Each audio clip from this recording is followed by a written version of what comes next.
Depuis 5 ans, Saint-Étienne, terre de créateurs et d'inventeurs, est devenue la première ville UNESCO du design en France. Du côté de chez vous est allé décrypter la 9e édition de sa Biennale du design.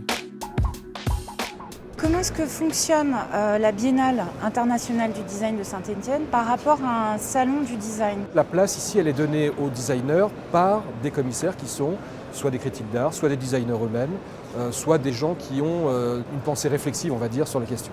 Cette année, la thématique qui a été choisie est la thématique du beau. Il était important de réinterroger peut-être aujourd'hui, de refaire le point sur qu'est-ce que le design pouvait apporter à cette question du beau.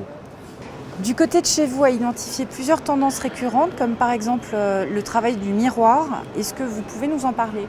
Effectivement, il y a quelques designers, et vous l'avez tout à fait repéré, interrogent ou travaillent sur cette question du renvoi de l'image ou du miroir.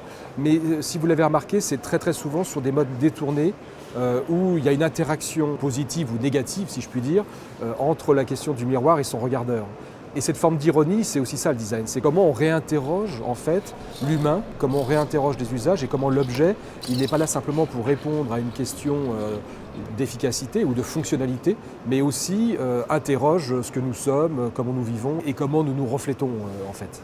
Il y a une autre tendance qu'on a remarquée dans le geste de créer un meuble ou un objet.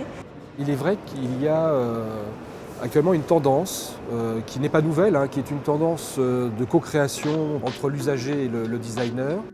L'idée de départ, c'était de dessiner une chaise en kit, d'essayer de trouver le moyen de réaliser une assise et un dossier d'une seule pièce.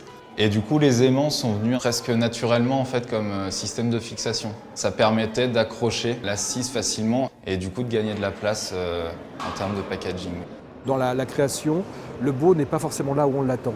Et je crois que c'est ça la force de la Biennale, c'est de montrer toutes ces approches systémiques du beau sans en donner une définition qui soit figée, fermée et surtout orientée en fait.